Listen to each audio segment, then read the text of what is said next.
Ang kwentong ito ay hango sa totoong buhay. Karanasan nito ni Daro.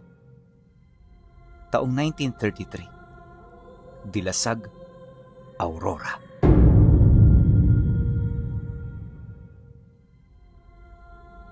Sa dulong hilaga ng Aurora, kung saan ang mga alon ng karagatang Pasipiko ay humahalik sa matatayog na bangi ng dilasag, nanananahan ang isang katahimikang hindi basta-basta.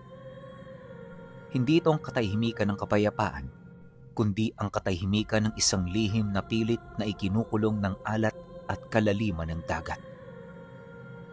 Dito nakatira si Daro, isang binatang masipag, may mga kamay na sanay sa lambat, ngunit may mga matang laging nakatingin sa kung ano ang nasa kabila ng mga bagay na naaabot ng kanyang tanaw. Siya ang kaisa-isahang anak ni Mang Ermis, ang kinikilalang antingero ng baryo. Ngunit si Ermis ay hindi tulad ng mga huwad na antingero at manghuhula sa lungsod. Ang kanyang anting-anting ay hindi gawa sa tanso, kundi sa mga dasal na inukit sa mga buto ng hayop at mga batong hiningi mula sa kailaliman ng mga kuweba na hindi nararating ng liwanag. Ang dagat, Daro, ay may sariling memorya. Huwag mong titingnan ang tubig bilang harang. Tingnan mo ito bilang isang kumot na nagtatago sa mga haring nakalimutan na ng panahon. Ang mga katagang ito ang paulit-ulit na sinasabi ng kanyang ama noong mga panahong ito ay nabubuhay pa. Panatiko ito ng mga kwento patungkol sa Armada de Oro na siya namang kinalakihan niya. Ayon sa kanyang ama, isa itong dambuhalang plota ng mga barko na gawa sa matitigas na kahoy ng yakal at binalot ng pilak na di umano'y lumubog hindi dahil sa bagyo, kundi dahil sa isang sumpa.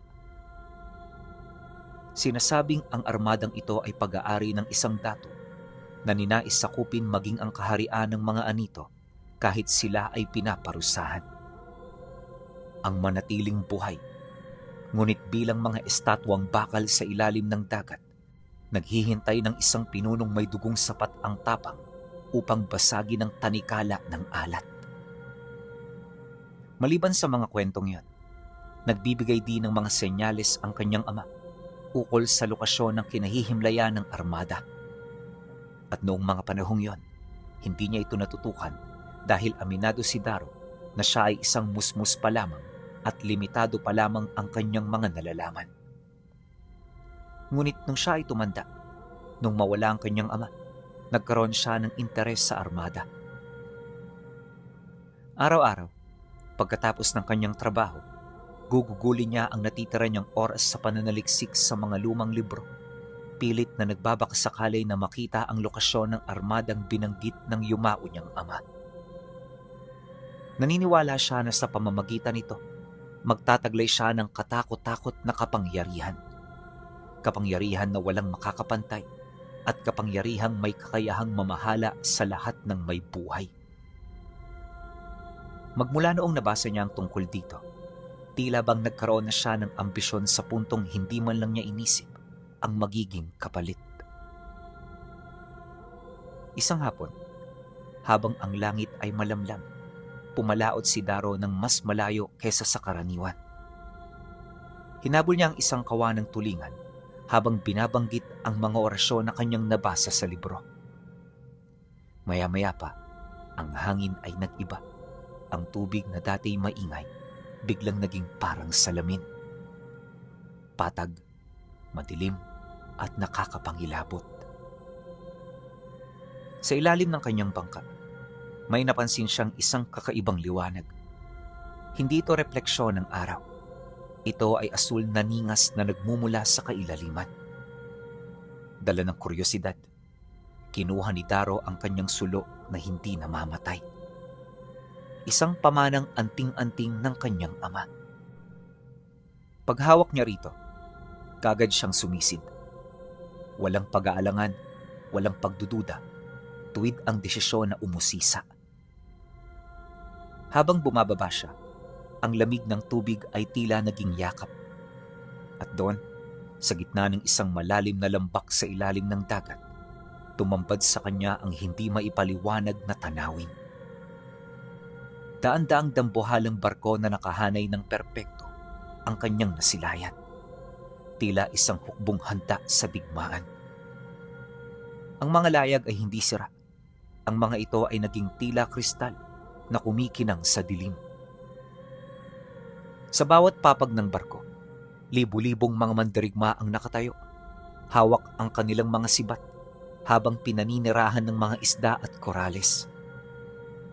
Ang kanilang mga anyo ay katulad ng sa mga tao, ngunit ang kanilang mga estado ay hindi maipagkakaila na kahawig ng mga nilikhang rebulto. Matapos niya itong masilayan, napagtanto niya na yun na ang armada na kanyang hinahanap. Libu-libong taon na itong naroon. Hindi namamatay, hindi gumagalaw, at pawang naghihintay lamang ng isang hudyat. Matapos niya itong masilayan, tila bang nakalimutan na niya na nasa ilalim siya ng dagat. Habang tumatagal, ang kanyang katawan ay nakikibagay na sa kanyang kapaligiran. At kahit hindi siya nakakahinga, tila bang punong-puno pa rin ng hangin ang kanyang katawan. Kalaunan, nagdesisyon na siyang mas bumaba pa sa pamamagitan ng paghawak sa pabigat na dinala niya kasama niya. Pag-apak niya ng lambak, hindi niya naramdaman ang bigat ng tubig. Sa ilalim nito, posibleng pumutok na roon ang kanyang tenga at baga, pero kagulat-gulat na hindi ito nangyari. Pagkaraan ng ilang minuto, nakita niya ang isang kadena na gawa sa purong ginto. At nung sipatin niya ang dulo nito, isang gintong angkla ang bumaon malapit sa kanya. Dala ng kuryosidad, marahan niya itong hinawakan hanggang sa may marinig siyang boses na umalingaw-ngaw sa loob ng kanyang isipan. Isang boses na parang pagguho ng mga bato sa ilalim ng lupa. Ang tagapagmana na antingero ay dumating na. Ang dugong nag-uugnay sa lupa at dagat ay narito na. Magbigay-pugay ang lahat. Nang marinig niya ang tinig, biglang nagliwanag ang medalyon na ipinamana ng kanyang ama sa kanya. At sa isang kisap mata, ang sumpa ay nagsimula ng manginig. Ang mga mata ng mga mandirigma ay tila nagkaroon muli ng kislap. Sa kadahilanang iyon, alam ni Daro na ang kanyang mapayapang buhay ay natapos na. Nakamit na niya ang kanyang pangarap, ang pagiging isang bagong manunungkulang hinintay ng armada sa loob ng 3,000 taon. Nang manumbalik na sa buhay ang mga nilalang, dito niya nakita ang muling pagliwanag ng mga barko. Ang kanilang mga apoy sa ilalim ay nagsimula ng lumitaw, kasabay ng pagkulo ng tubig sa paligid. Dahan-dahan na rin itong umangat hanggang sa mapuno na ng alikabok ang lambak kung saan siya naroon. Habang pinagmamasdan niya ang mga ito, nakita niya kung papaano kumilos ang mga barko na para bang may sarili itong buhay. Hindi ito kagaya ng isang tipikal na barko pinuno, dahil ang mga ito'y parang buhay na serpente na nasa ganoong anyo. Kontrolado ng barko ang kabuuan ng kanyang parte, at ang mga mandirigma ay pawang isang mananakay lamang na walang kakayahang magdesisyon kung saan sila tutungo. Kalaunan, nang makaahon na ang mga ito, bumungad sa kanya ang laot na halos wala ng espasyo. At nang makabalik na siya sa kanyang bangka, may lumapit sa kanyang barko, sabay ang 7 general ng armada. Bawat isa sa mga ito ay natatangi sa lahat at nakasuot ng iba't ibang damit. Hawak din nila ang kanilang mga sandata na kung saan sila dalubhasa at mahusay. Pagsilay niya sa mga ito, kagad itong nagbigay ng galang sa kanya. Mabilis din itong ibinaba ang hagdan ng barko, senyales na pinapaakyat siya ng mga ito.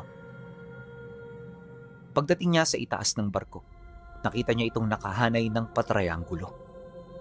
Sa pinakaunahang bahagi, nakita niya ang isang general na may mahabang kayumangging buhok, nakasuot ng baluti at may hawak-hawak na 2 luma at kulay pulang sandata. Ang anyo nito ay parang may hahalin tulad sa anino dahil bukod sa parang wala itong pisikal na anyo kapag kumikilos ito, ang mga aninong yon ay mabilis na nagtatagpi-tagpi upang mapanatili ang wangis nito. Sa likod ng general, naroon ang dalawa pang general na nakasuot din ng baluti at may dalang magkaibang sandata. Yung isa palaso at pana, habang ang isa naman hawak ang karit ng kamatayan. Sa likurang bahagi ng dalawa, naroon ang apat. Bagamat nasa likod, aminado siya kung gaano kalakas ang taglay nitong abilidad. Sa pagpapatuloy ng kanyang pagmamasid, dito na nangahas na magsalita ang punong general. Matagal ka naming hinintay. Ang aming paghihintay ay parang wala ng katapusan. Ngunit hindi kami nawala ng pag-asa. Alam namin na balang araw, darating ang pagkakataong ito. Punong tagapamahala, ano maipaglilingkod namin sa inyo? Nang marinig ito ni Daro, hindi siya nakaimik. Ang kanyang isipan ay biglang nablangko, tila bang wala siyang ideya sa mga bagay na isasagot niya. Ilang minuto rin siyang nanatiling tahimik habang nakamasid sa mga ito, may hinahong nag-iisip ng kanyang mga isasagot. Batid niya na wala pang ideya ang armada sa pangkasalukuyang panahon, kaya inaakala pa nito na nasa kasagsagan pa sila ng digmaan at kaguluhan. Wala kayong ibang gagawin, kundi panatilihin sa ilalim ng dagat ang inyong mga mandirigma. Kayong 7, sumama kayo sa akin para mapag-aralan niyo ang bagong mundo. Iwasan niyong maging marahas dahil hindi na ito ang mundong inyong kinamulatan. Matagal nang nagbagong sibilisasyon at matagal na rin kaming nalagay sa katahimikan. Nang marinig naman ito ng general, kagad itong sumang-ayon. At sa kumpas ng kamay nito, umusad ang armada pabalik sa dalampasigan. Nang makarating sila roon, napakalalim na ng gabi. Wala ng katao-tao, kaya walang nakakita sa mga ito. Pagbaba nila ng pangpang, mabilis namang pumailalim sa dagat ang hukbo hanggang sa tuluyan na itong naglaho. At para hindi paghinalaan ang 7 general, inutusan niya ito na gumamit ng balat kayo para makibagay. Dahil dito, kung kaya't pagtungtong ng sumunod na araw, ang mga ito ay parang naging mga pangkaraniwang tao na lang. Ayon sa mga general, ang balat kayo na kanilang ginamit ay ang kanilang mga anyo noong sila ay nabubuhay pa. Ipinabatid din ng mga ito sa kanya ang kanilang kagalakan na muling makaranas ng buhay na minsan nilang tinalikuran.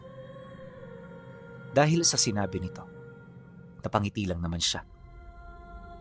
Sa paglipas ng mga araw, sinubukan niyang ibalik sa ordinaryong pamumuhay ang mga general. Nakita na rin yon ng kanyang mga kakilala at kaibigan na kung saan ipinakilala niya ito bilang mga kadugo niyang nagbabakasyon lang. At dahil sa may pagkakahawig naman ng mga general sa kanya, kung kaya't walang nagduda sa mga sinabi niya. Akala noon ni Daro, matagumpay na siya na nakuha niya ang mga ito, pero lingid sa kanyang kaalaman, ito ang magiging mitya ng panibagong kaguluhan. Ilang linggo ang lumipas. May mga dayong tumungo sa kanilang lugar. Wala silang ideya kung sino-sino ang mga ito. Ngunit kapansin-pansin ang kakaibang presensya na nananalaytay sa kanilang mga katawan. At bilang isang ganap na antingero, alam niya kung anong lahi ang pinagmula ng mga nilalang. Nagtagal ng ilang oras ang pananatili ng mga dayo bago yun umalis. Nagtagal ito sa sentro ng baryo na para bang meron itong hinahanap. Nang marinig niya ang tungkol dito, kagad siyang nag-usisa. Inalam niya kung anong pakay ng mga aswang hanggang sa marinig niya na hinahanap pala nito ang mga antingero sa lugar nila. Pagbalik niya kasi ng tahanan, nakita niya ang 7 general na naghihintay sa labas ng bahay. At paglapit niya sa mga ito, dito niya narinig ang mga katagang inilahad ng unang general. Ang mga nilalang na inalam nyo ay naparito para sa inyo. Kayo ang nanunungkulan sa armada. Kaya kayo ang pakay nila. Balak kami nilang kunin sapagkat ang pag-aari sa amin ay pag-aari rin ng kapangyarihan. At anuman ang pakay nila, binabalak nila kaming gamitin sa masama at kapaki-pakinabang para sa kanilang angkan. Huwag mo kaming hahayaan na mapasa kamay nila sapagkat hindi ito ang aming pinapangarap. Nang marinig ni Daro ang sinabi nito, casual naman siyang sumagot dito ng, "Ganun ba? Huwag ka mag-alala. Hindi ko papayagan ang ambisyon nila. Magsipaghanda kayo dahil sa susunod nilang pagbabalik, dudurugin natin sila sa harapan ng kanilang mga kasama. Hindi ako papayag na mabuhay ang mga pangas, lalo na kung ang binabalak nila ay para nakawid ang aking armada." Dahil sa kanyang sinabi, kagad namang napayuko ang 7 general, hudyat ng kanilang pagsang-ayon. Kinagabihan, habang ang buwan ay natatakpan ng makakapal na ulap, tumungo sila sa dalampasigan para tawagin ang armada. Batid nila na darating ang hukbo ng mga aswang, kaya kinakailangan nila itong paghandaan. Kumbinsido rin ang mga general na hindi ito basta-basta ang kanlang, kundi angkan ito na may malawak na nasasakupan at malaking bilang. Ayon pa sa kanila na, nagmula ang lahi ng mga ito sa mga sinaunang lahi ng mga aswang na tinatawag nilang mga aguguyos.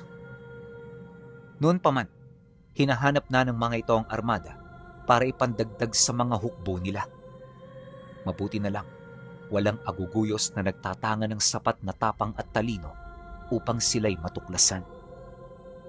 Kaya sa bandang huli, kabiguan lamang ang nalasap ng mga ito. Ngunit ngayong nagkaroon na sila ng bagong nanunungkulan, muling babalik ang interes ng mga nilalang. At gagawin nila ang lahat upang masamsam ang kabuuan ng armada para sa matagal nang pinapangarap ng angkan nila. Ilang minuto pa ang lumipas, mas lalo pang lumaganap ang kadiliman sa paligid ng baybayin. Si Daro noon, nanatiling nakatayo malapit sa pangpang, kasama ang kanyang mga general. Hindi na sila nag-uusap-usap, simula nang umihip ang malakas na simoy ng hangin na may dalang salot. Alam nila na ang kalaban nila ay malapit nang dumating. Maya-maya pa, nakita nila ang malaking pangkat ng ibon na biglang lumipad hindi kalayuan. Senyalis ito na may paparating, kaya kaagad na naghanda ang bawat isa sa kanila. Hindi naglaon, ang mga nilalang ay nagawa na nilang makita. Dahan-dahan itong naglalakad papalabas ng kakahuyan, bakas sa kanilang mga muka ang matinding kabagsikan. Nagliliwanag din na parang mga ningas ng apoy ang kanilang mga mata, kaya kaagad itong nakita ng grupo nila. Hindi nagtagal, biglang huminto ang mga nilalang. Tahimik nilang pinagmasdan ng pangkat ni Daro na parabang pinag-aaralan nila ang mga ito. Ngunit dahil sa galit ng general buhat sa kanilang kalapastanganan, bigla nitong itinaas ang hawak nitong pulang sundang kasabay ng pagtawag nito sa armada. At sa isang kisap mata, ang mga armada ay umahon mula sa kailaliman ng dagat. Mabilis na lumabas ang mga mandirigma nito hanggang sa makarating ito sa mababaw na parte. Pagsilay naman dito ng mga nilalang, bigla itong nagsiungol na parabang naninindak. Dito na rin niya napansin ang paglakad ng isang matandang lalaki na may mahabang buhok at may hiwa sa pagitan ng mga mata nito. Malayo pa lang alam na ni Daro na yon ang namumuno sa pangkat, kaya nagpasya siya na bigyan ito ng pagkakataon na siya ay makausap. Pagharap nito sa kanya, ramdam niya ang mga angil mula sa hininga nito, tila isang mabangis na hayop na naghihintay sa kanyang biktima. Subalit imbis na matakot, ipinakita ni Daro na hindi siya nasisindak sa banta nito. Alam niya na kahit wala ang mga general, kaya niya itong matalo gamit ang sarili niyang mga pamamaraan. Kaya sa pagharap nilang dalawa, walang napansing katiting na takot mula sa kanya ang matanda. At dahil dito, kung kaya't napangisi ito, tila nasisiyahan sa kanyang mga nasilayan.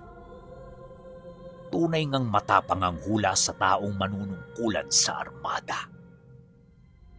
Napakahusay. Hindi ko sukat akalain na isang binatang taga rito ang magmamana ng kapangyarihan nito. Ngunit ano naman ang gagawin mo sa lahat ng kapangyarihan yan? Masyado ka pang bata para dyan. Kaya naman hindi ako ngayon pumunta para sa pilitang agawin sila mula sa mga kamay mo. Sa halip, aalokin kita. Isang magandang alok na kailan may hindi mo magagawang talikuran. Kapalit ng armada, ibibigay ko ang lahat ng biyaya sa mundong ito. Pera, kayamanan, bisyo, at walang katapusang kalayaan. Sa pamamagitan nito, mapupuntahan mo ang lahat. Masusubukan mo ang lahat ng luho at makukuha mo ang lahat ng hangad mo. Ano bata? Pumapayag ka ba sa alok ko? Ngunit sa halip na mamangha sa mga sinabi nito, tila bang wala itong naging epekto sa kanya. Napangiti lang noon si Daro habang sumasagot dito ng, "Hindi ako hangal para kumagat sa mga sinasabi mo. Kung gusto mong makuha ang armada, kunin mo ito sa paraang alam mo. Pero binabalaan kita, tanda, hindi ito ganun kadali. Sa oras na pinagbantaan mo ang aking buhay, lilipulin ko ang buong angka ninyo hanggang sa mawala ang pag-iral nyo sa mundong ito. Ngayon pa lang, pag-isipan mo ng mabuti ang mga gagawin mo." Dahil sa kanyang sinabi, ang tuwa sa mukha ng nilalang ay biglang nawala. Hindi na rin ito nagsalita pa hanggang sa unti-unti na siya nitong tinalikuran. Paglayo nito sa kinaroroonan niya, bigla itong umatungan kasabay ng mabilis na pagsugod ng puwersa ng mga aswang. Kaya naman nang makita ito ng mga general, hindi na rin yun nagdalawang isip na salubungin ang kanilang mga kalaban. Kaagad na nagpakawala ng libu-libong palaso ang general na nasa kanyang likuran na mabilis na tumama sa mga nilalang. May ibang mga napaslang pero hindi sapat ang lakas nito para tuluyang malipol ang lahat ng tinamaan. Dahil sa pangyayaring yun, kung kaya't umusad ang mga mandirigma mula sa dagat, kargado ng mga malalaking kalasag at mahahabang mga sibat. Nakasuot din sila ng mga baluti na halos matakpan na ang kabuuan ng kanilang mga katawan at pagkakakilanlan. Pagdating nito sa unahang bahagi, gumawa ito ng isang malakas na barikada na nagtago sa kanya. At nang makaporma na ito ng depensa, ang trumpeta ng digmaan ay umalingaw-ngaw na sa paligid, senyalis na paparating na ang labanan. At sa isang kisap mata, nagkagulo na sa paligid. Sinubukang basagin ng mga aswang ang harang, ngunit nanatili silang bigo. Hindi nila kayang tinagi ng mga barikadang yon dahil ang mga mandirigmang humahawak sa depensa ay may sapat na lakas para pigilan ang lakas nila. At habang nangyayari ito, ang mahabang sibat ay paulit-ulit na lumulusot sa maliit na butas ng kalasag. Sa pamamagitan ng ganoong taktika, nagagawa nilang paslangin ang mga nilalang ng hindi direktang nakikipaglaban. Ngunit nang masipat ito ng matanda, hindi ito nagdalawang isip na gamitin ang alas na kanyang hawak. Paghipa nito sa tambuli na gawa sa bungo ng tao, may mga engkantong lumabas mula kakahuyan at sa ilalim ng lupa. Para itong mga unggoy kung titingnan, na may katawan ng isang baboy. Punong-puno yun ng balahibo at maitim ang balat nito. May dalawa rin itong mahabang sungay sa kanilang mga leeg na para bang ginagamit nila sa pansuwag ng matitibay at matitigas na bagay. Pagtakbo ng mga nilalang na yon, bigla naman nagkaroon ng panibagong porma ang hanay na siyang nakatalaga para sumugod dito. Pinamumunuan ito ng ika-4 na general, ang general na may tangang armas na sibat. Pagsugod ng pangkat, muling nagsara ang hanay na pumoprotekta sa kanya. Ilang minuto pa ang lumipas Narinig na niya ang sigaw ng mga nilalang na unti-unting nabubuwal. At habang nangyayari ang kaguluhang iyon, dito na kumilos ang punong general. Mabilis nitong minarkahan ang pinuno ng kalaban bago ito tuluyang sumugod kasama ang general na may palaso at latigo. Paglapit nila rito, walang kahirap-hirap na pinaslang ng mga kasamahan nito ang mga bantay nitong nakatalaga para magbigay ng proteksyon. At sa isang kisap mata, kaagad na nahawakan sa leeg ng punong general ang gabunang namumuno sa grupo ng mga aswang. Sinubukan itong magpumiglas pero habang patuloy niya itong ginagawa, dahan-dahang gumagapang sa loob ng kanyang balat ang isang pulang liwanag na tila nagsusumiksik sa kanyang mga ugat. Kalaunan, ang nilalang na yon ay nawala ng lakas. Bigla itong natulala sa puntong hindi na ito makapagsalita. Dahil sa pangyayari, kaagad na nakaramdam ng takot ang mga aswang na patuloy pa ring nakikipaglaban. Alam nila na hindi nila kakayanin ng grupo, kaya ang tanging paraan para mabuhay ay ang takasan ng mga ito. Ngunit pagsipulasan ng mga natitira papalayo, isang nagbabagang lambat ang biglang humuli sa kanila. Pinakawalan ito ng isang general na eksperto pagdating sa pagpanday ng iba't ibang uri ng sandata. Sa sobrang init ng lambat na tumama sa kanila, kagad nitong nilusaw ang kanilang mga katawan. Matapos ang pangyayari, ang mga sigaw sa dalampasigan ay biglang humina. Halos 99% kasi sa bilang ng mga ito, napaslang na ng mga mandirigma. At ang tanging natira na lang ay halos hindi na aabot sa 10. Nang mapansin naman ito ng mga mandirigma, dali-dali itong gumawa ng daan upang makalabas sa kanilang barikada ang nanunungkulan sa kanila. Pagsilay ni Daro sa paligid, nakita niya kung gaano katindi ang tinamong pinsala ng mga ito. Hindi na rin niya naabutang buhay ang gabunang namumuno dahil pinatay na ito ng kanyang punong general. Nang maitapo na nila sa tubig ang mga labi, tsaka na sila naglakad pabalik ng bahay. At doon, naganap ang kapayapaan para sa gabing yun. Ngunit pagsapit ng sumunod na araw, ang kanyang kaligtasan ay hindi palubos. Bagamat tahimik, may mga nilalang pa ring napapansin silang nagmamasid sa baryo. Pinag-iingat siya ng mga general noong araw sa banta ng posibleng pagdukot sa kanya. Kaya naman kahit maraming gagawin, minabuti na lang din niya na palagi itong kasama. Ayon sa punong general, katakot-takot na parusa ang kanyang pagdadaanan sa oras na mahuli siya ng mga ito. Mariin din itong inilahad na hindi basta-bastang naipapasa ang katungkulan, kaya susubukan nitong pigain siya hanggang sa kahuli-hulihang patak ng dugo niya para lamang makuha ang pamamahala. Nang marinig niya ang sinabi ng punong general, hindi siya nagdalawang isip na bigyan ito ng kapangyarihan na mamahala sa depensang nakapalibot sa kanyang tahanan. At para magawa ito, kailangan nilang magtawag ng karagdagang tao. Ilang oras ang lumipas. 10 mandirigma ang umahon mula sa dagat. Nagpanggap ito bilang mga kadugo niya na nahuli lang sa pagdating. Kaya naman nang malaman ito ng kanyang mga kababaryo, hindi na rin nagtanong pa ang mga ito. Alam nila na labas na yon sa kanilang pakialam, kaya mas pinili nilang hayaan na lamang itong manatili kasama niya.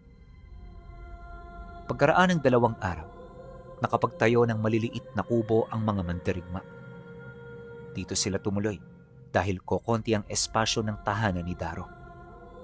Kahit nga silang 8, hindi may pagkakaila na nagsisiksika na sa loob nito. Nagtagal ng halos 2 linggo ang kanyang pananahimik matapos ang unang pagsalakay.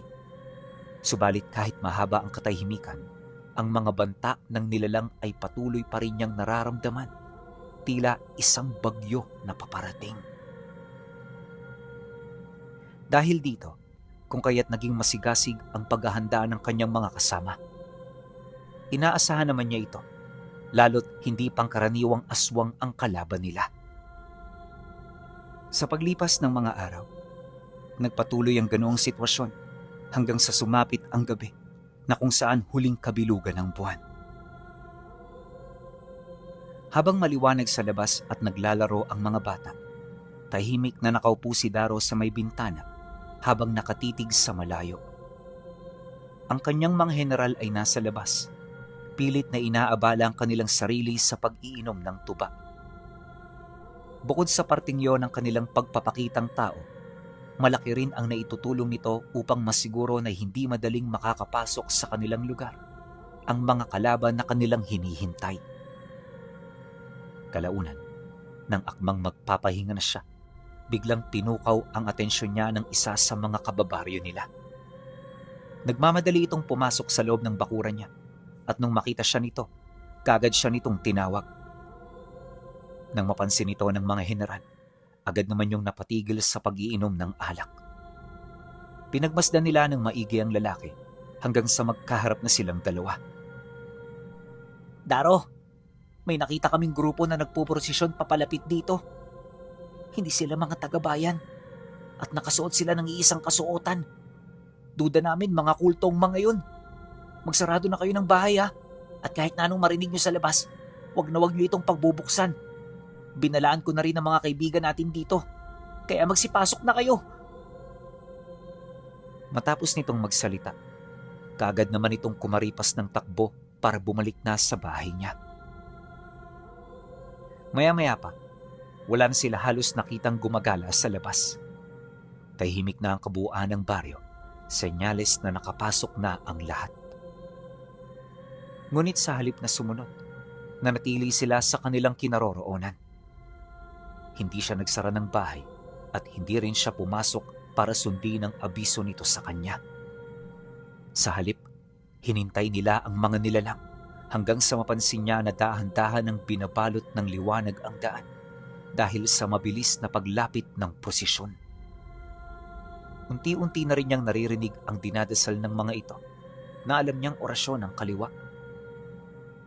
Pagdating nito malapit sa kanyang bahay, unang bumungad sa kanya ang isang matangkad na lalaki na may daladalang krus na kulay itim kung saan nakapako ang isang babaeng wakwak ang tiyan at may nakabigkis na pusod ng sanggol sa leeg. Pagharap nito sa bahay niya, kagad itong huminto. Ang mga dasal ng mga nilalang ay biglang nawala at napalitan ito ng isang nakakabinging katahimikan. Maging si Daro man noon, hindi mawari kung ano ang mga nangyayari. Gayunpaman, batid niya sa kanyang sarili na ang mga ito ang kalaban na matagal na nilang hinihintay. Maya-maya pa, biglang napaatras ang mga nilalang nang makita ng mga ito ang pag-ahon ng mga mandirigmang may kalasag sa bawat kahoy na nagsisilbing bakura ng bahay. Mabilis na ring nagpalit ng anyo ang mga kasama niya, indikasyon ng hindi maipagkakailang labanan. Matapos ang mga pangyayari, dito niya nakita ang isang lalaking naglakad patungo sa pinakaunahang bahagi ng prosesyon. Halos kaedad niya lang to at hindi rin maipagkakaila sa mukha nito ang taglay nitong lihim na karunungan. Pagharap nito sa bahay kung saan siya nakatayo, kagad niyang nakita ang itim na kwintas na suot-suot ng nilalang. May tampok itong bato at kalakip ng batong yon ang mga maliliit na bungo ng tao. Maya-maya pa, nagsimula na itong magsalita. Kakaiba ang boses nito, pinuno. Parang boses ng sinasapian. Kami ang pangkat na ipinadala ng Panginoon. Inaasahan niya na sa pamamagitan namin, makukuha namin sa mapayapang paraan ang armada. Ibigay mo na yan sa amin, sapagkat ang mga katulad mo ay walang kakayahang mamahala sa ganyang kalakas na kapangyarihan. Makinig ka, bago pa mahuli ang lahat. Ngunit sa halip na masindak, ipinakita niya ang kanyang tapang hindi lang sa salita, kundi sa paninindigan. Sino mang Panginoon ang tinutukoy ninyo? Pakisabi sa kanya, hindi ako nakikipagkasundo sa mga nilalang na nasa panig ng kadiliman. Hindi pa siya nadadala sa unang pangkat na kanyang ipinadala?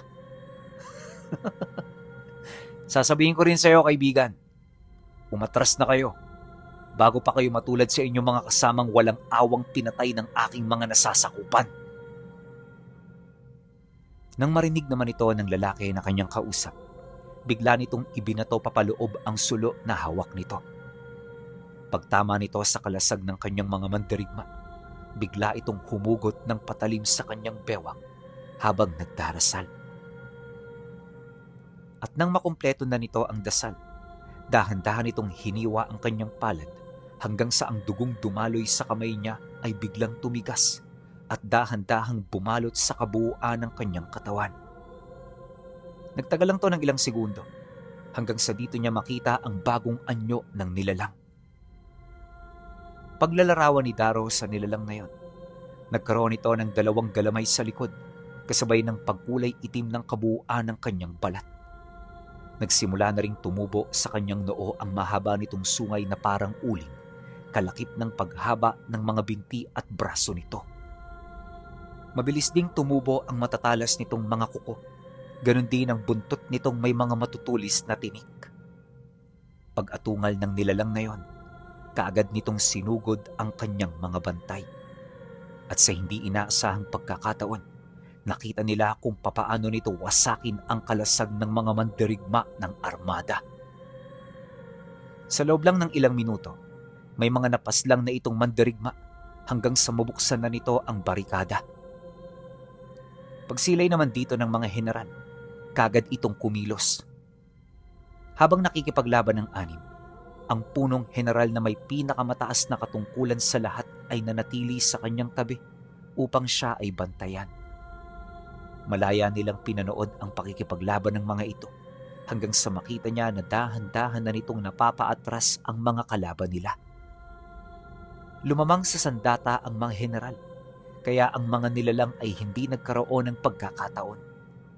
Mabilis nitong nalipol ang mga gabunan sa unahang bahagi ng prosesyon hanggang sa ang kanilang pinuno ay wala nang natirang kasama. Tinangkapan nitong takasan sila, ngunit paglipad nito, 10 palaso at 2 mahabang sibat na may kadena ang bumaon sa likuran niya. Pagtarak nito, kagad itong bumulusok hanggang sa bawian na ito ng buhay. Sa harap ng labi ng nilalang, napagtanto ni Darrow na ang kanilang baryo ay hindi naligtas sa mga panganib na dala ng mga ito. Kaya para mailigtas ang lahat ng mga nakatira sa lugar na yon, kinakailangan na niyang umalis doon. Ilang kilometro ang layo sa kanilang lugar, may nakita siyang isang bundok na hindi madalas pasukin ng mga tao. Ang bundok na yon ay pinangingilagan hindi dahil sa mga hayop na nakatira rito, kundi sa mga engkantong mapanlaro. Kaya nang malaman niya ito, dito niya naisip na yon ang angkop na lugar na maaari niyang pagtirahan. Walang sabi-sabi, kagad niya itong ipinag-utos sa armada. At nung marinig ng mga mandirigma ang nais niya, hindi na ito nagdalawang isip na magtulungan upang magawa ang bahay na pinapangarap niya. Pagkaraan lamang ng 2 gabi, ang tahanan na katulad ng bahay na iniwan niya ay muling nabuo. Mas makabago na ang disenyo nito at mas maganda na ang bawat kagamitan na narito. Nang makita ito ni Darrow, pakiramdam niya, dito na magsisimula ang buhay na kanyang pinapangarap. Bagaman malayo sa baryo, alam niya na hindi siya mabuburyong sa kadahilan ng ilang metro ang distansya sa kanyang tahanan. Naroon ang iilang tahanang nilikha ng mga mandirigma para sa kanilang armada. Bawat isa kasi sa mga ito, hangad na muling magkaroon ng karanasan sa buhay ng bagong mundo. Hindi naman niya ito pinagdamutan dahil alam niya na kagaya niya, may mga damdamin din ng bawat nilalang na kanyang nasasakupan. Kaya sa paglipas ng mga araw at linggo, naging maganda at maayos ang kanilang mga buhay. Kahit papano kasi, hindi na natunto ng mga nilalang ang kanyang tahanan. Inaasahan naman niya ito dahil sa sabulag na ibinao ng punong heneral sa paanan ng bundok. Malabo ring matunugan siya ng mga aswang dahil hanggat maaari hindi siya lumalabas sa teritoryo ng kanyang tahanan. Isinangguni ito ng punong general sa kanya nang sa gayoy manatiling lihim ang lugar nila. Bagay na hindi nga ito nagkamali. Pagkaraan ng 2 buwan, dahan-dahan niyang nakalimutan ng tungkol sa mga kaganapan. Ipinagpapasalamat niya ito dahil sa pagkakataong iyon, tuluyan na siyang nakawala mula sa multo ng kahapon. Di rin niya may pagkakaila na mas pinaburan na niya ang buhay na malayo sa mga nilalang ng kadiliman. Ayon pa kay Daro, nagtagal ng 5 taon ang pananahimik niya sa lugar hanggang sa isang araw, may pumasok doong mga batang mangangaso. Hindi niya inaasahan ang ganoong pangyayari, kaya naman nagulat siya. Dali-dali niyang ipinatawag ang 7 general niya sa paniniwalang nagdadala ito ng masamang balita. Ngunit nang marinig nito ang kanyang sinabi, inilahad ng punong general na hindi mga tagapagmasid ang mga mangangaso na kanyang nakita. Isa lamang itong mga simpleng mamamayan na walang ibang hinahangad kundi ang mabuhay ng maayos sa araw-araw. Dagdag pa nito na mas mainam na wag na nila itong isipin, lalo pat papasapit na ang panahon ng pag-aani sa kanilang mumunting bukirin. Nang marinig ito ni Daro, kagad niyang ipinag-utos ang paghahanda. Agad din nawala sa kanyang isipan ng tungkol sa mga ngaso dahil sa negosyo na kanyang itinataguyod. Ngunit pagdating nila sa bukid, bumungad sa kanya ang mga binatang kumukuha ng malalaking buwig ng hinog na saging. Pagsilay dito ng general na kasama niya, kagad itong kumilos, subalit bago pa man ito makalayo sa kanya, ipinag-utos niya rito na bumalik. Huwag kang magiging marahas, Arim. Ang mga batang yan ay gusto lang makatikim ng itinanim nating pagkain. Ibigay mo yan sa kanila dahil mas higit nila ang kailangan kumpara sa atin. Dahil sa kanyang sinabi, tumangulang naman ang general. Pagbali niya ng tingin sa mga mangangaso, kaswal na siyang naglakad papalapit dito. At kagaya ng inaasahan, malumanay niya itong kinausap kahit karumal-dumal na ang ginagawa nito sa kanya. Alam niyo ba kung kanino ang mga pananim na yan? Alam niyo ba na bawal kumuha ng hindi sa inyo? Nang marinig naman ito ng 4 na mangangaso, hindi ito nagdalawang isip na humingi ng tawad sa kanya. Kagad din itong binitawan ng buwig ng saging na kinuha nila na para bang gusto nila itong isulit. Pero nang makita ito ni Daro, inilahad niya na hindi niya ito kailangan. Alam niya na kaya nila ito pinagkakainteresan ay dahil sa wala silang nakuha sa bundok. Babala pa niya sa 4. Delikado ang lugar na ito, kaya wala kayo ritong makukuha. Kung ako sa inyo, humanap kayo ng ibang lugar na pwede kayong mangaso. Marami namang lugar na pwede niyong pagkuhanan, hindi ba? Pasensya na ho kayo, Manong.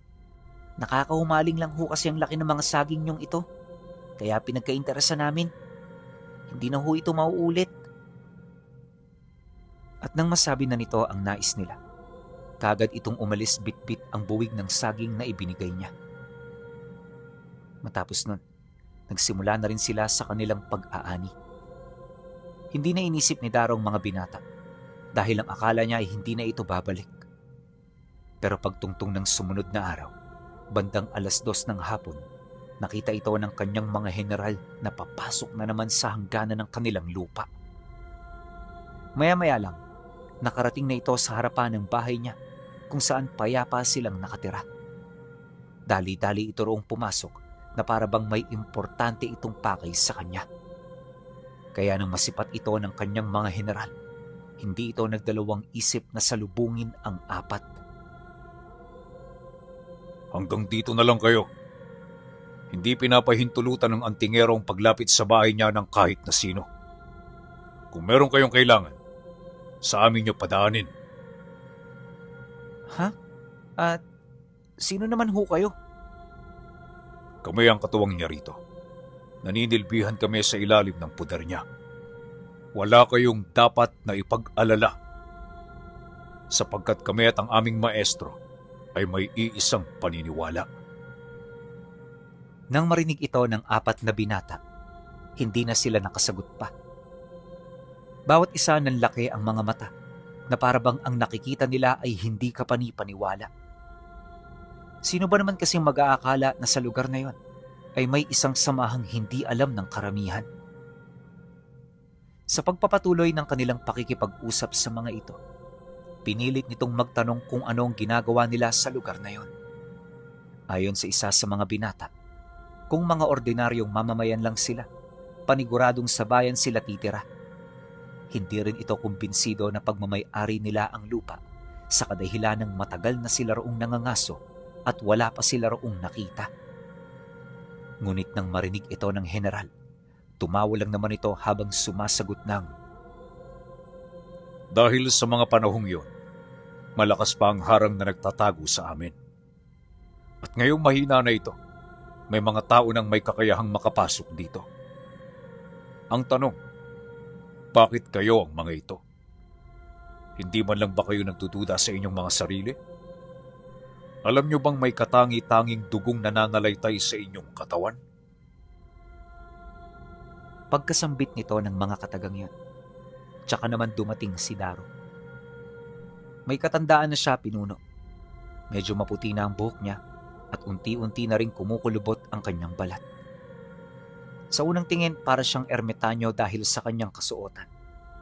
Matanda man kung titingnan, hindi may pagkakaila ang hindi normal na lakas na taglay niya.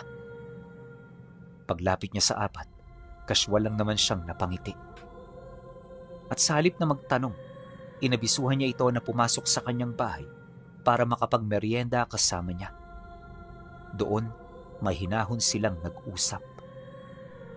Inalam niya ang pagkakakilanlan ng 4 at kung saan ito nagmula. Pagkatapos, tinanong niya ito kung paano ito nakapasok sa harang na matagal nang naghihiwalay sa kanila sa mundo ng mga tao. Nang marinig naman ito ng mga binata, walang nakasagot sa kanila, gawa ng maging ang mga ito man, walang ideya sa mga sinasabi niya. Maya-maya pa, dito na naglakas loob na magwika ang isa sa mga ito nang, "Wala po kaming ideya. Basta ho, pumasok kami rito dahil gusto naming makapangaso. Yun lang ho. Hindi ho namin alam na bawal pala rito sa lugar ninyo." Hindi naman yun bawal. Ang nakapagtataka lang kasi, kadalasan sa mga ordinaryong tao na napaparito ay tumatagos lang sa lugar kung saan kami nakatira. Hindi nila kami nakikita at hindi nila nararamdaman ang aming ginagawa sa lugar na ito. Matagal nang mahina ang harang na nakapaikot sa aming tahanan. Pero ito ang unang pagkakataon na may nakapasok. Matanong lang, may mga alam ba sa lihim na karunungan ng inyong mga magulang? Nang marinig ito ng mga binata, dito na umamin sa kanila ang isa. Nalaman din niya na magkakapatid lang pala ang mga ito, kaya hindi na yon nakakapangduda. Dagdag pa ng mga ito na, kasabay ng kanilang pangangaso, ay ang paghahanap nila sa mga halamang ipinag-utos ng kanilang ama. Nagkaroon kasi ito ng hindi inaasahang karamdaman matapos nitong gamutin ng isa sa mga pasyente nito na nakatira lang din sa kanila.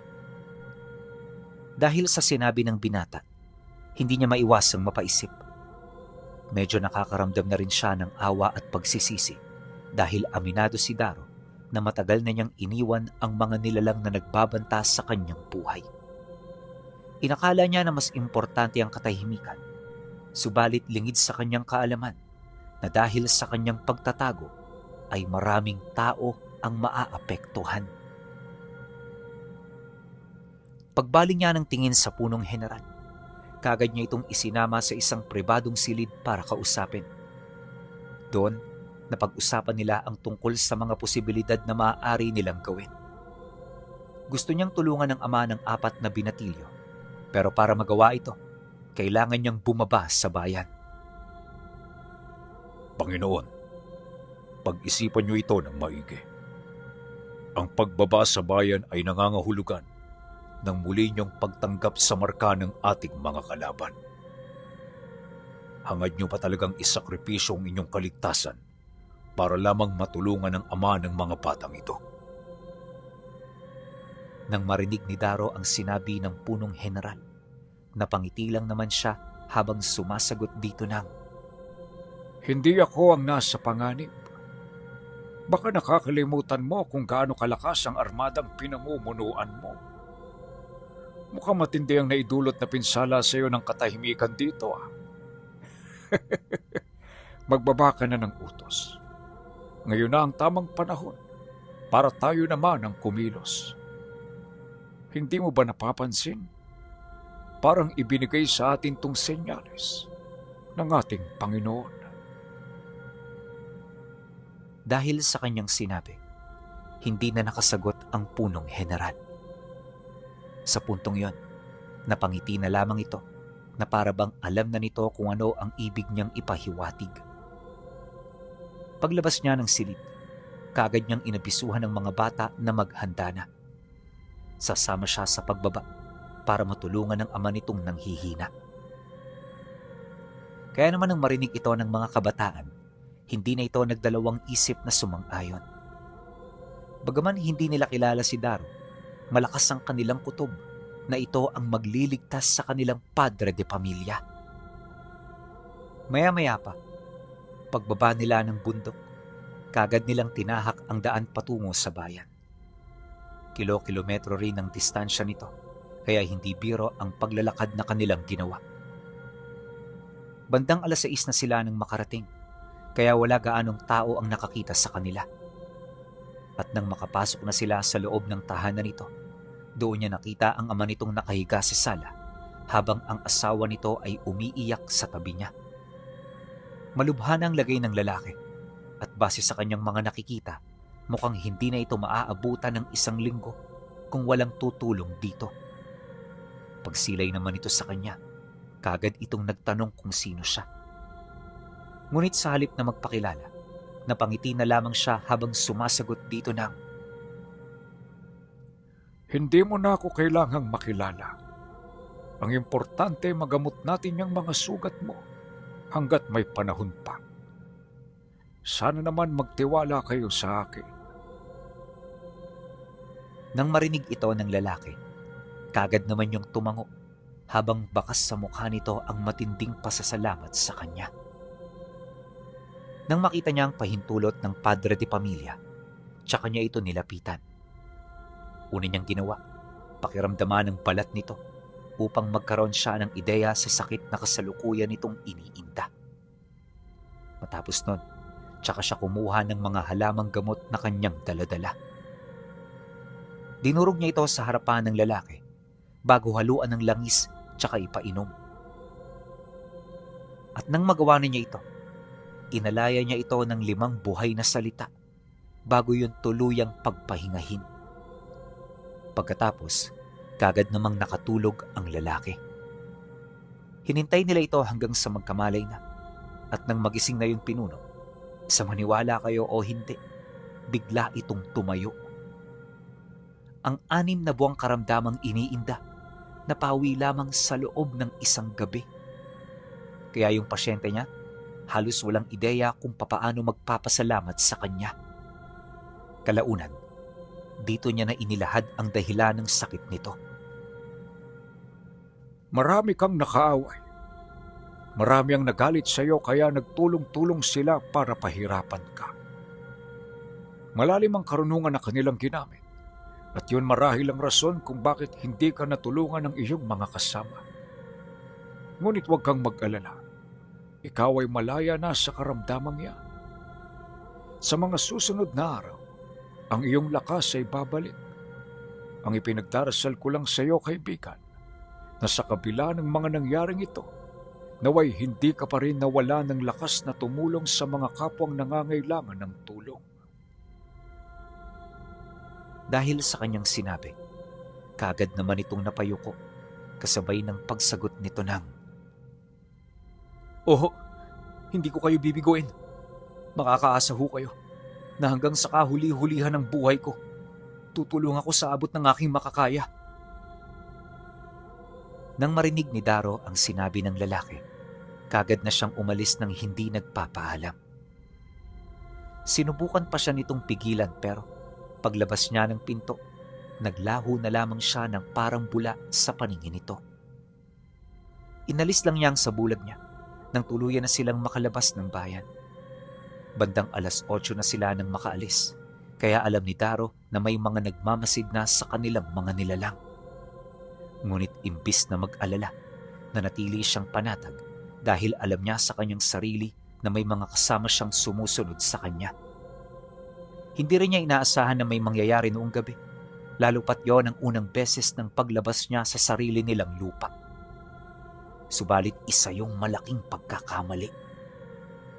Ang hindi pala alam ni Daro, matagal na rin pala silang pinagmamanmana ng kanilang mga kalaban. Hindi lang ito makapasok-pasok sa kanilang pugad dahil sa lakas ng harang na inilapat ng punong general. Ngunit ngayong nasa labas na siya, nakahanda na rin ang mga ito sa plano nila. Pagkaraan ng kalahating oras na paglalakad, ang mga huni ng insekto sa paligid ay biglang nawala. Ang buwan ay dahan-dahang binalot ng ulap at ang liwanag nito ay tuluyang natakpan. Pagpasok ng kadiliman, isang malakas na tunog ng tambuli ang kanilang narinig. Ang mga kalaban ay paparating na at wala silang ideya kung saan ito magmumula. Nang marinig ito ng punong general, kaagad nitong tinawag ang armada na nagpapahinga sa ilalim ng dagat. Sa isang kisap mata, umahon ng mga ito sa lupa na kanilang dinaanan. Dali-dali itong gumawa ng barikada hanggang sa maitago na ng mga ito ang nanungkulan sa kanila. Pagkatapos nun, isang nakakabinging katahimikan ang kanilang naramdaman. At sa loob ng ilang minutong pagmamasid, tila ba ang mga nilalang ay hindi dumating. Maya-maya pa, sa paanan ng bundok kung saan sila nakatira, nakita nila ang daan-daang mga sigbin na tumatakbo papalapit. Alam nila na ito ang panimula ng atake, kaya bago pa man makalapit ang mga nilalang, sinimulan na nila ang paghahanda sa pamamagitan ng pagpakilos sa ikapitong general.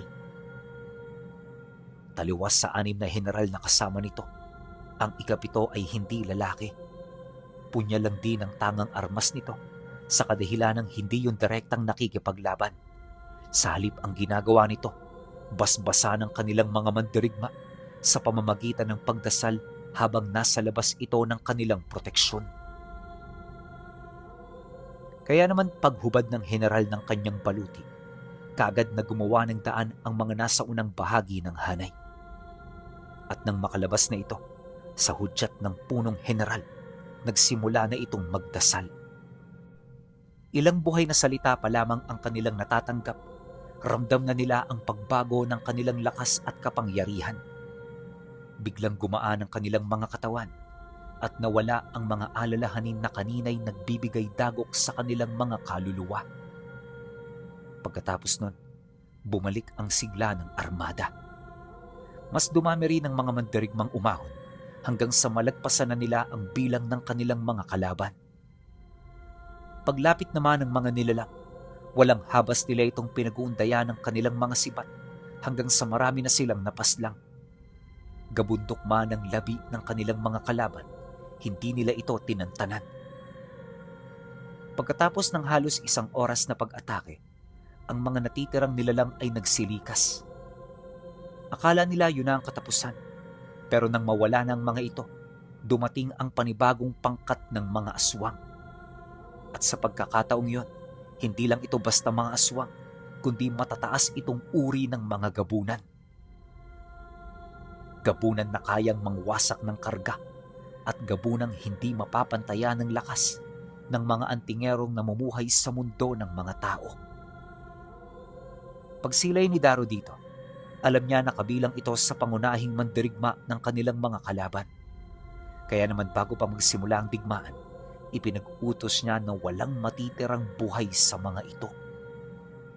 Pinakilos na rin niya ang mga general upang magkaroon ng gabay ang kanilang mga mandirigma. Nang marinig ng mga ito ang utos, kagad itong kumilos. Dahil sa ginawa nito, kung kaya't mas lalo namang bumilis ang pagkilos ng mga gabunang paparating. Hindi na ito nakipag-usap sa kanila dahil meron itong iisang layunin. Kaya naman pagpang-abot ng dalawang puwersa, buong lakas itong kinaharap ng mga general at ng kanilang mga mandirigma, habang si Daro naman ay nakatayo sa gitna ng kanilang puwersa. Pagpang-abot naman ng dalawang panig, nakita niya ang lakas ng mga gabunan na unang beses niyang masaksihan. Kagulat-gulat ang ipinamalas ng mga ito, ngunit alam niya na hindi ito sasapat sa lakas nila. Maya-maya pa, unti-unti na niyang nakita ang pagbagsak ng mga gabunan. At dahil sa pangyayaring yon, inakala niya na doon na magtatapos ang digmaan, subalit lingid sa kanyang kaalaman, parte lamang ito ng plano ng pinunong nagmamanipula sa labanan. Ilang minuto pa ang lumipas. Habang abala sila sa pagmamasid, isang nilalang ang biglang bumulusok sa gitna ng armada kung saan siya naroon. Naglikha ito ng malalim na uka sa harapan niya na halos aakalain mong isang taing bituin ang bumagsak. Ngunit maya-maya lang, may nakita siyang kamay na umahon. Bigla itong nawala, kasabay ng pag-unday nito ng saksak sa kanya. Ngunit sa halip na tamaan siya ng atake, madali niya itong nailagan. Inakala ng nilalang na wala siyang kalaban-laban, pero lingid sa kaalaman nito, nataglay na ni Daro ang kabuuang lakas at kapangyarihan ng armada. Kaya sa pagpapatuloy ng duelo nila, halos hindi man lang siya nito nagawang magalusan.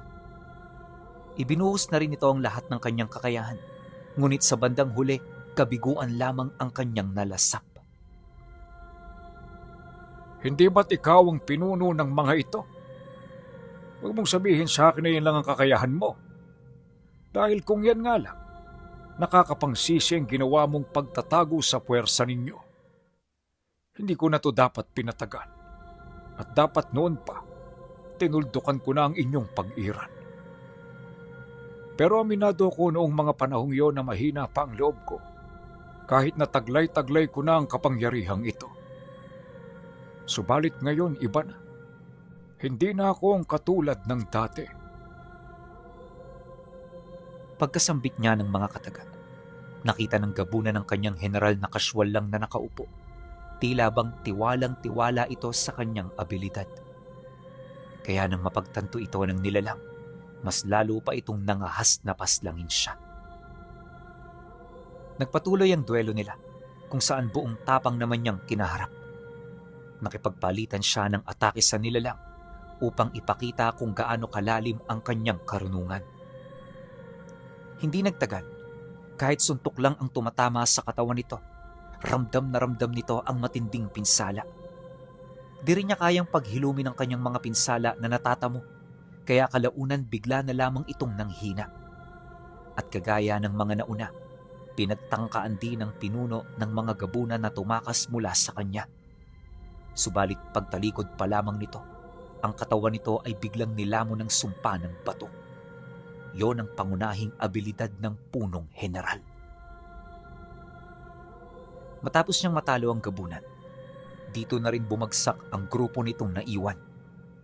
At nang tuluyan na nila itong nalipol, ipinag-utos niya sa armada ang pagsukol sa iba pa nitong mga kalahi na natitira.